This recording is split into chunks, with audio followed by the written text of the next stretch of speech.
looking at here is the latest recreation of Ramses the Great. They've taken and for the first time in a long time given him an analysis, and they ran him through a CAT scan machine that was high quality and made a recreation of his skull, and then using forensic knowledge and computer programs that they've developed now gave him a more natural look and perhaps a little more what he looked like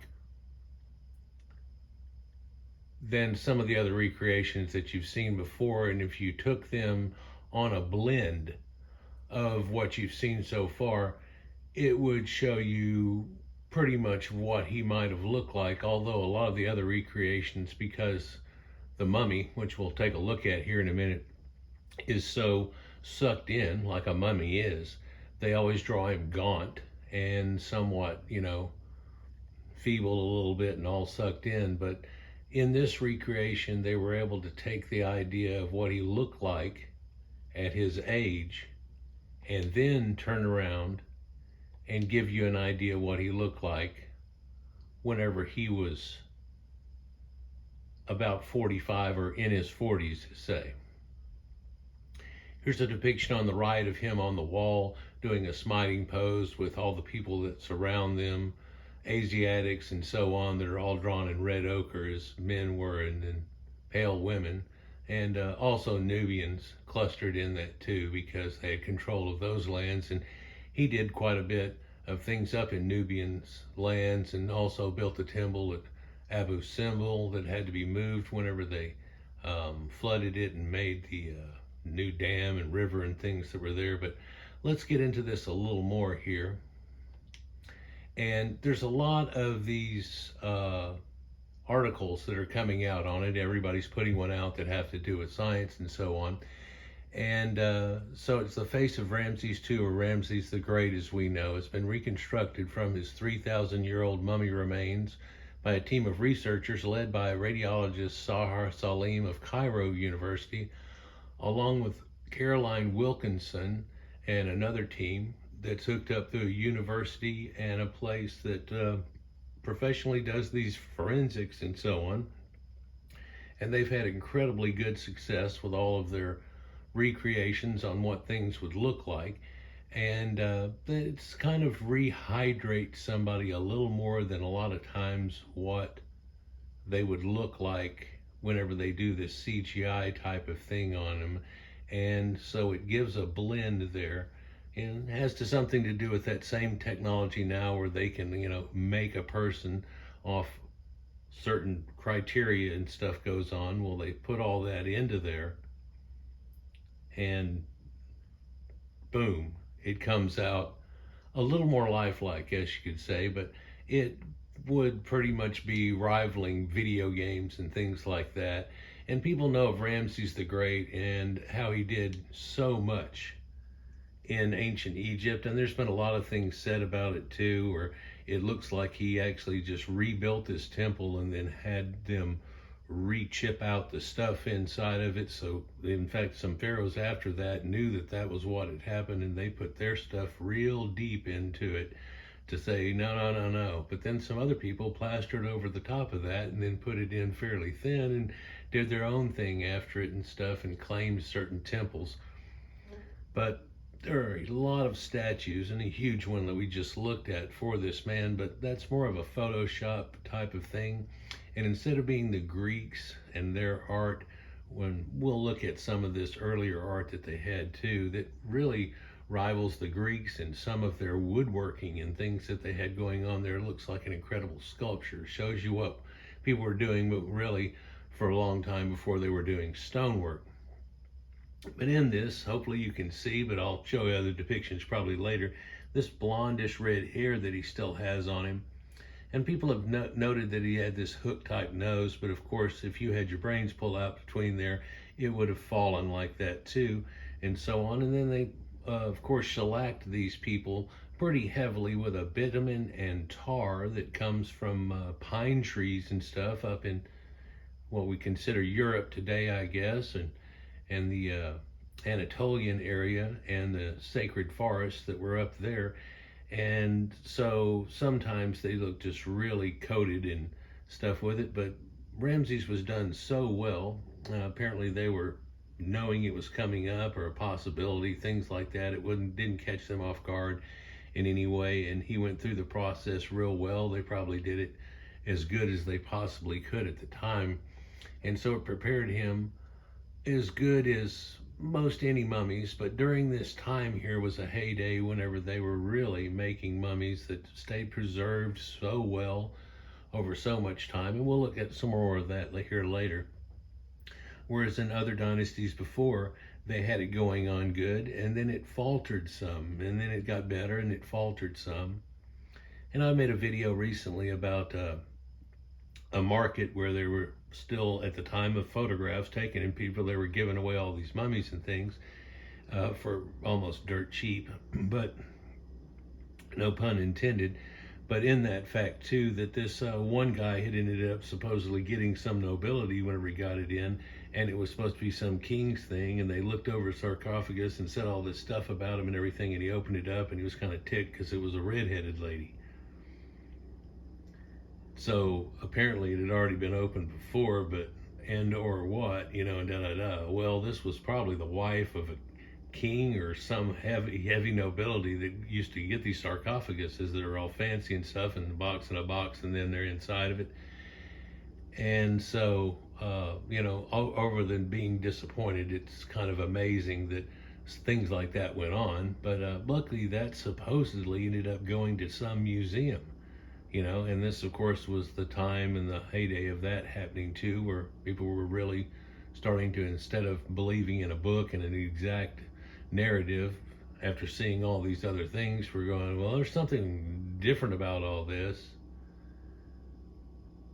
But that's not for this video here. Let's look into this deeper here, because we'll see a recreation of him in elder times and so on too. And they made note that this guy here had this soft, curly-ish, reddish hair, but it's not really that curly whenever you think of curly. I mean, you can wiki curly hair or wiki hair.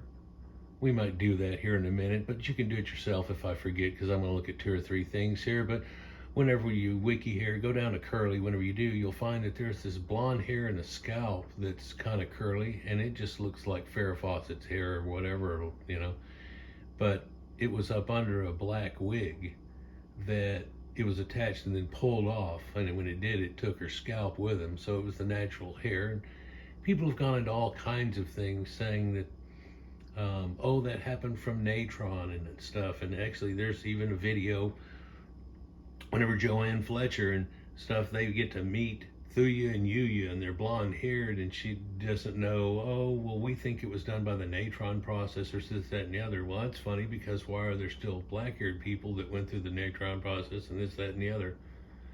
It's kind of a narrative, and this makes the locals feel a little better. I'll try to get into that a little bit later here, but you can see all the Asiatic Nubians and so on like this. And this Caroline Wilkinson here was giving a presentation on such, and she's part of the head of the people that do all this forensic work on it, and they've worked on quite a few and had a lot of success. And of course Ramses is looking a certain way whenever he's in his pharaoh outfit and so on, and in his younger youth, like these pictures and stuff, when in actuality this is the way the guy would probably look in his 40s. There's another effect here too, where in 1976, and we'll go into this again too, in 1976 he was tested to try to preserve his mummy, because apparently he got a little moisture or so on, and there was something that was starting to rot him. And so they let the French people here take a hold of him and try to preserve him in any way. And they had some hair that was already falling out and so on like that, so they took it aside, and guys were all checking everything and doing everything, and you know, they put him through the works.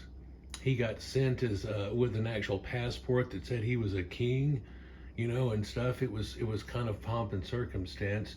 But then they found out that even though he had some henna on his hair in the older version than this, and they'll kind of show it there, and they show it just a little touch over there on the left side, but in reality he would have been a redhead, in fact a pale leucoderm.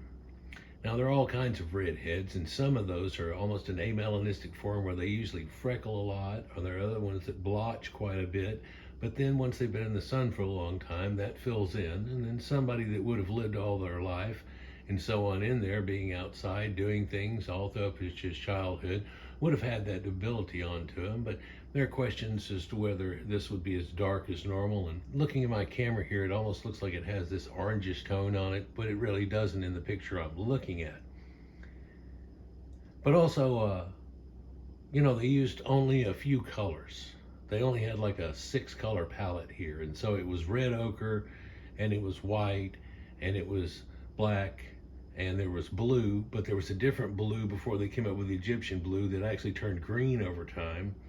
And we'll talk about that again here a little bit later. But in that effect, this is what the guy would have kind of looked like. And whenever I first saw this right here, one thing that came to my mind was like, it kind of looks like Fonzie's fat brother. Like Henry Winkler a little bit, but different face shape and stuff like that. But then it could be, if you put him in a crowd with that, you could maybe pick those out. But it also kind of looks like that guy that played Slytherin in all the Harry Potter shows that passed away here a few years back. And something, but of course he had dark hair in most of all of his roles. And he's the same guy that was in the Bruce Willis movie about Christmas that everybody likes, in Die Hard and so on, but looks a little like him. My only protest to what this looks like, they say he's in his 40s, like 45 or whatever, peg it there. But at that point, he would have red hair still, and it's possible he would have grayed early and so on and everything and receded back like this early a little bit. But it's also possible that he didn't. And if they're saying that he had red hair, they could still detect whenever he was 90 years old, well, 3,290 years old, then, and that's the way he was in his youth, that if he had a red hair, then I don't see much of that. I see a lot of dark hair and gray and pepper with a little tinge of auburn over there in the corner, which doesn't really give the effect. Whenever you actually look at his hair, it has more of a strawberry blonde effect. And that doesn't happen out of it. And it's the natural hair color. There's been tests, and we might even get to that here. But let's just go here and take a look. This was the radiology person. Whenever she saw it, and she's the head of the Cairo that we talked about, Selma, she ended up saying that he was, the recreation was gorgeous and, and stuff. So she's real pleased with it. Everybody's real pleased with it. Here's a version of him. And of course, what you're noticing right off the bat, and might seem strange to some people, is that he doesn't have any eye makeup on, which would have been a daily constant thing. And in the other picture, it almost looked like he had no eyelashes, but I think that's because they were almost direct on and so on. But they also gave him a dark brownish green eye. And you saw that whenever they redid Nefertiti and things like that. Whenever her statue over here has a crystal blue eye in it, at least one of them that's covered up with wax still, and you can see it.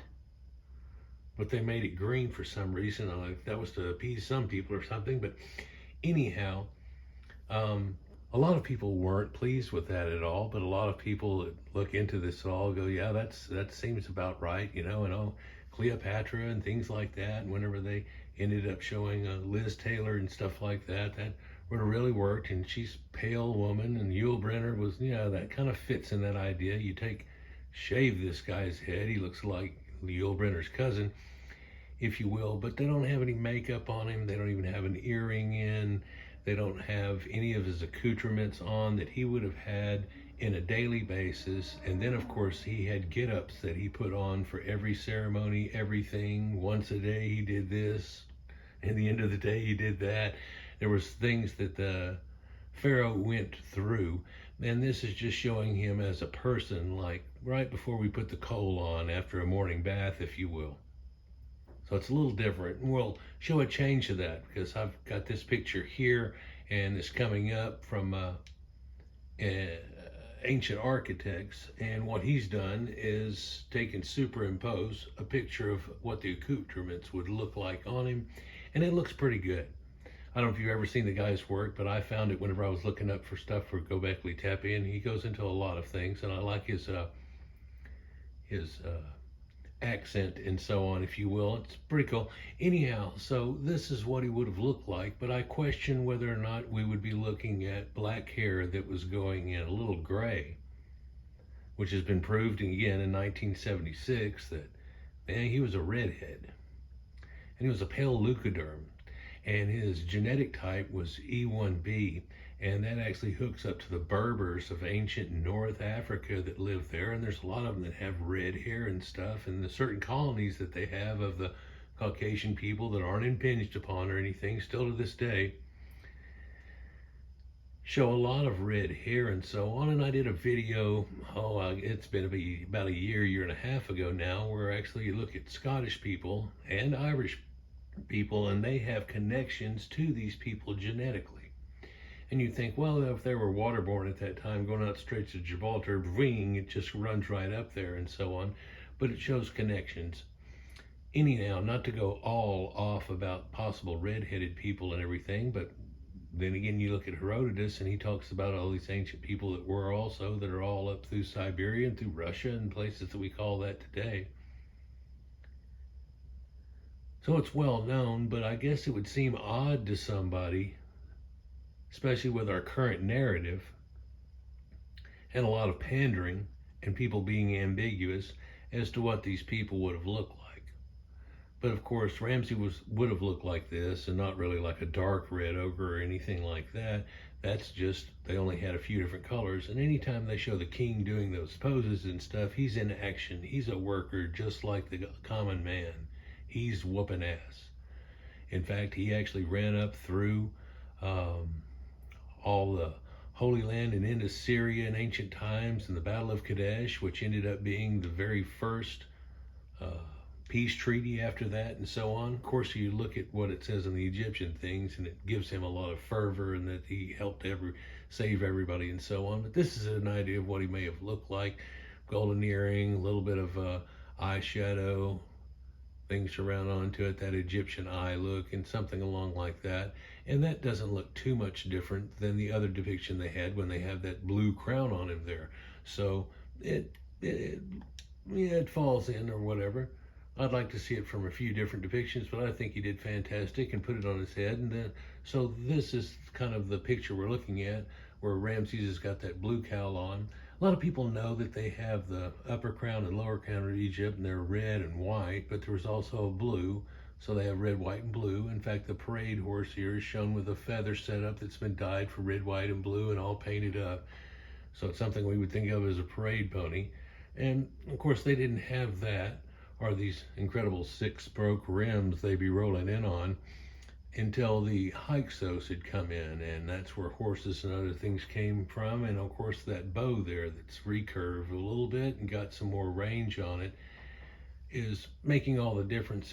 On the bottom left-hand corner there, he's running over vile Nubian troglodytes with his chariot there. They really weren't allowed in Egypt at the time, and anytime they got anywhere close to the border, there was a conflict, and they kept chasing them off and so on. And there ended up being the Kerma culture and so on, and then Kush. And of course, if you look up viceroys of Kush, which I've done other videos on and don't feel like fitting it in here, but you can wiki it, it'll show you all the Egyptians that were actually over them, and they were relatives. They were going to be people of the king's dynasty, but farther enough down that they're not really looking like they're going to end up being the king, even if the first in line or second dies and so on. But so kind of a recreation with that. I like the recreation they've got going on here. And a lot of people have seen these statues, and you know what's wicked about these statues that people have noticed is they have a symmetry to them, to every single one of them, to where it's left and right symmetrical and this, that, and the other, and there are certain angles and things caught along with this that look like they were doing something like a Mount Rushmore recreation of a face, small, medium, large, and gigantic, and it all fits within a certain fit. You know, it's just right there at it and everything, with very little variation on a theme, and that shows you lost technology, or perhaps the way that they were doing things at the time in creating some of these great sculptures. I still find it's amazing that these Caucasians here that did all this, because it looked like it came on like popcorn, because a lot of people aren't aware of like Göbekli Tepe and the Tufians and all the things that led up into it, and the Sumerian influence and all of that, that they just seem to think that it popped up like popcorn, but it really has a lineage to it. This is the temple at Abu Simbel that they show here, that's was done by Ramses, of course, here too, and it really looks like, well, he did that, he did this. There are all these places, though. I think it's 106 different places, and they find that some, if not a lot of those, were actually already built, and he either built onto them and did stuff, or renamed himself and everything, and then just scooted in a statue of himself or two, and here we go.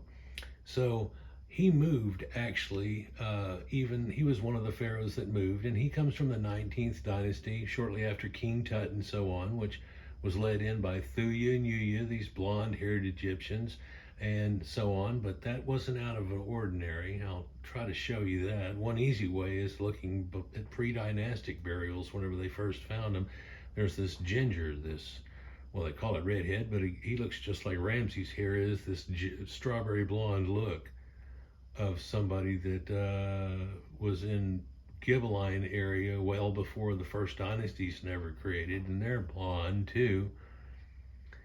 So it looks like, at least in the nobility, there was quite a bit of people that had this genetics, and if you looked into it, you'd end up finding out that they say they rule over the black-haired people, and the same thing was said in Samaria. And it makes you wonder, well, if you know all these different hair colors, apparently by the way you say it, and you're saying you rule over a black-haired people, what color were your hair at the time that we're talking about? Of course, you can see blue-eyed statues and so on. We're going to get into that in a minute, but he moved from the central area here that they usually had during that time in Thebes, as we call it, and moved well down to the delta and made Ramses. And people have tried to make connections with, well, this is when the Bible happened and so on else, but the only thing that really connections to that correctly in any way, and it's still a flip-flop and so on, is the Hyksos that came in and then eventually got pushed out and so on across the Sea of Reeds, not the Red Sea, and all of those things. But that's for other videos and in other videos already. But they moved it down here, Ramses, and then Ramses is what we ended up knowing as the place that turned into Tanis, or it was dismantled and moved to what was Tanis. And most people that have seen Indiana Jones and so on like that know the area of Tanis, and that's where he ended up knowing the Ark of the Covenant was and all these things. Of course, that has to do with other people too, but just making some connections here along the way rather than giving a straightforward presentation. And we're about to go out in left field a little bit, but he ended up building this city here, and in Ramses, named after himself and so on, and there are the statues that are there and stuff, but a lot of that has been dismantled and blown away. I think it's real cool. There's a dust devil back there in the background. But all kinds of things have happened to these temples, and they ended up being something that was real small. One thing that he was known to have done was added to the in between the paws of the Sphinx, and that extra little temple that adds on to it that was there that is not really in effect anymore or whatever. But it was from the Theban granite and the Theban people. So he worked on this, and then also which we've looked at and may give a glance at here in a minute too, as I try to flash through a few things and show you the reality of, is there a blonde or red-haired people around in Egypt and so on, and connections to who these people were all the way through. Not that there was anybody different ruling the country, especially back way in the 4th dynasty when these pyramids were built. In fact, quite the opposite. But this necropolis that's here, most people don't even get over here on the left-hand side, but these are all mastabas, just like in ancient Sumerians. And in that are the dynasties and the people that led all through that are connected to the kings that are in the pyramids, are supposedly are their resting spot was up inside of it, but they were never found. Aliens. Anyhow, and you can see that little white and tan thing over there attached to the right one there. That's that Khufu's boat. We'll talk about Khufu, and well, maybe everybody knows Khufu and how that hooks up to that, but we'll look at it as a granddaughter direct, and so we'll show you genetics that was going on with those people too, and stuff like that. And oh hell, might as well just start going there now.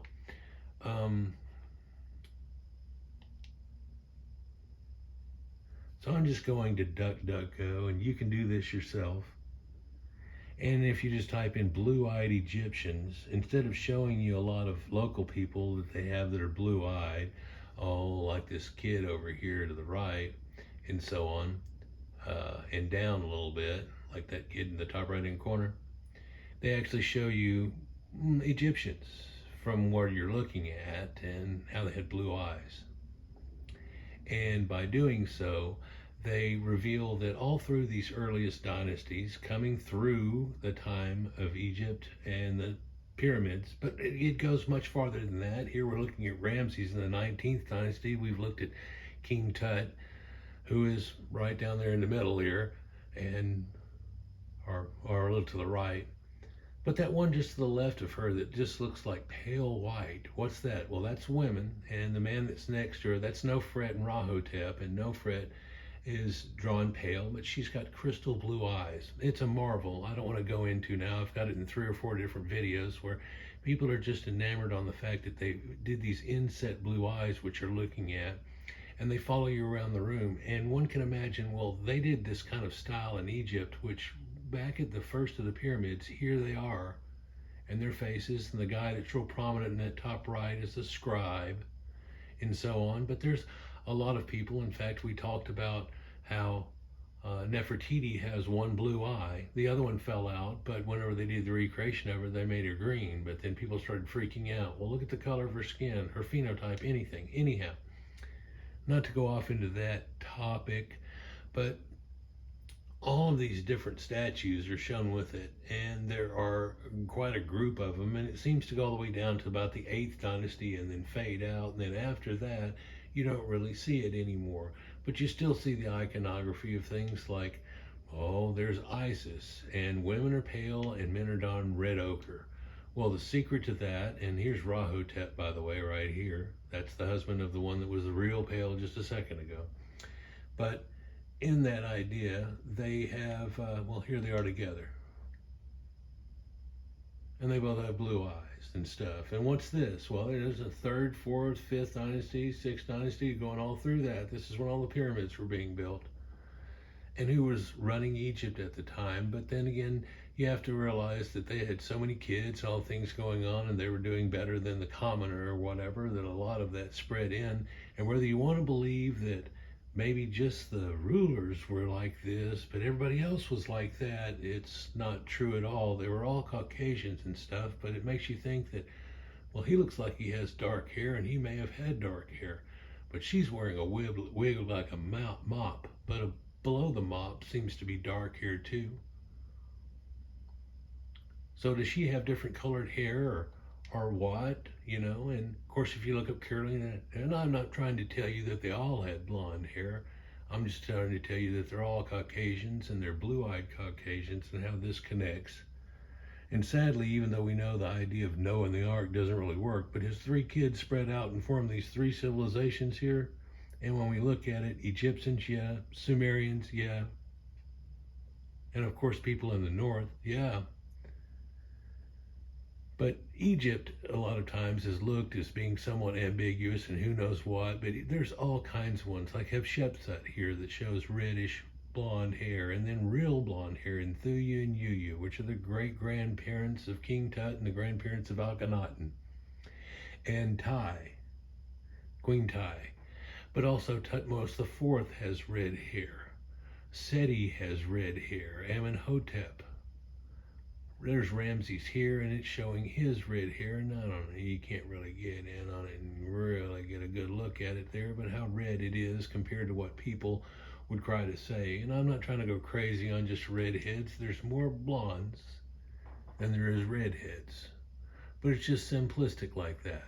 And so, in the same idea, when you look at Minoan art, the males are drawn with red ochre and the females are drawn pale. And you can see that in the Etruscans and the Sumerians and ancient Persia and the Mitanni and all the people around the Mediterranean, including the Greeks. And nobody's confused about any of these people, but they had different types of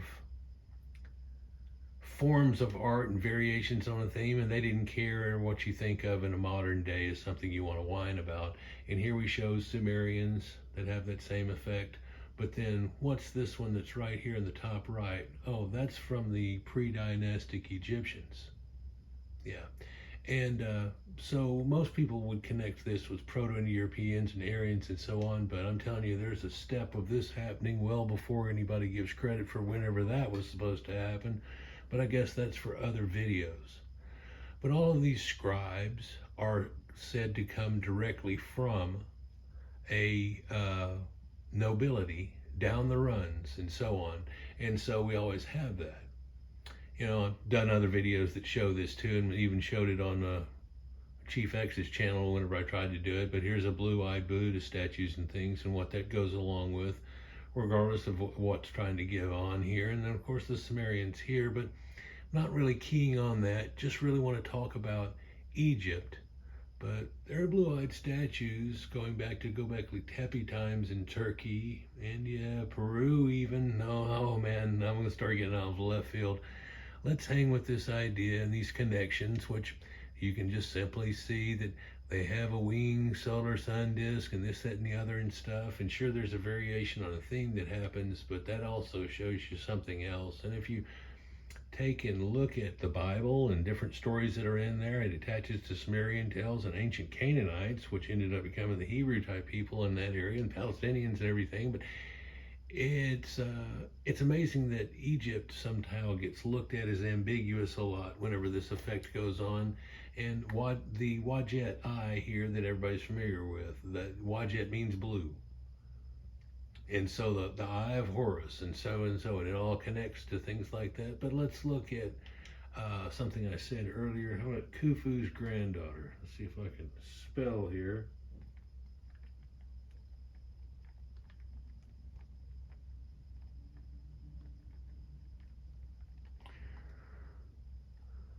Close enough. So here's Khufu's granddaughter, and it's actually on her mother's tomb. And I don't know if you can tell, she's over here on the left, and she's looking like she's wearing some kind of 1980s new wave outfit here. And she's got red hair. There are better depictions than this. It's just an edition shot, but you can easily tell that she's extremely pale and got red hair. But then what's the deal with the guy right behind her? Well, he's somewhat of a nobility, so he's drawn somewhat light, but then there's this worker guy that's here that's got blonde hair and a hippie, and he's much darker. Beach Boys, anybody? Anyhow, let's see if I can get one more picture of her that shows the same thing, where they've cleaned it up a little bit. It's not really showing, but her name is Akhenaten, is it?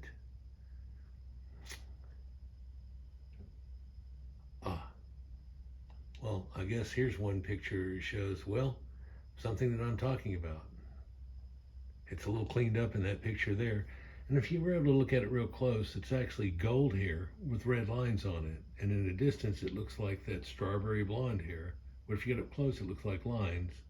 Anyhow, Ramses, red hair, but way back at Khufu, real pale granddaughter. How does that happen? Well, no, she's not an albino or anything silly, guys. You know, look at the blue-eyed statues, now that connects. And then it makes you wonder if Ramses is a redhead and connected with these people, and they all had blue eyes and stuff like that onto them a lot, let's just say. And the predominance of people with red hair have green eyes and blue, then you'd think that that's probably what's going on there.